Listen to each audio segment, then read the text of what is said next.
રાજ્યમાં pre monsoon એક્ટિવિટીના કારણે વાતાવરણમાં પલટો આવ્યો છે, જેના કારણે મોટાભાગના જિલ્લાઓમાં ગરમીમાં 3 થી 4 ડિગ્રીનો ઘટાડો નોંધાયો છે. તો હવામાન વિભાગ દ્વારા રાજ્યમાં આગામી 7 દિવસ વરસાદની આગાહી કરવામાં આવી છે.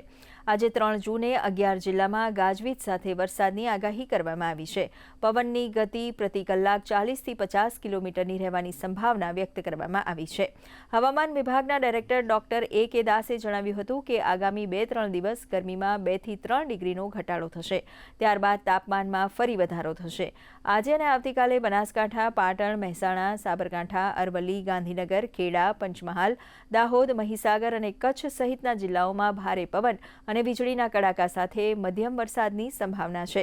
તેમજ 4 जून आसपास ચોમાસું કેરળ પહોંચવાની શક્યતા છે. गुजरात रीजन में अगले 7 दिन और सौराष्ट्र कच्छ में अगले 5 दिन का बरसात होने का संभावना है. इसमें जो आज का बरसात है, कुछ ही स्थानों में थंडरस्टॉर्म मतलब मेघ गर्जना के साथ लाइटनिंग का भी संभावना, बिजली गिरने का संभावना रहेगा. कल थोड़ा जो बरसात है थोड़ा कम हो जाएगी इक्का दुक्का स्थानों में.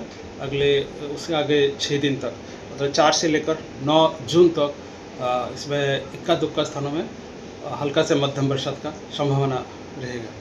और सौराष्ट्र कच्छ में अगले 5 दिन इक्का दुक्का स्थानों में हल्का से मध्यम बरसात का संभावना रहेगा. और अगले 3 दिन थंडरस्टॉर्म मेघ गर्जना उसके साथ लाइटनिंग का संभावना रहेगा. जो पवन का स्पीड रहेगा 40 से 50 किलोमीटर प्रति घंटा. अभी जो अधिकतम तापमान का बात करें तो इसमें तापमान में गिरावट होगा 2 से 3 डिग्री सेंटीग्रेड अगले 3 दिन तक. उसके आगे फिर टेम्परेचर राइज होएगा 2 से 3 डिग्री सेंटीग्रेड.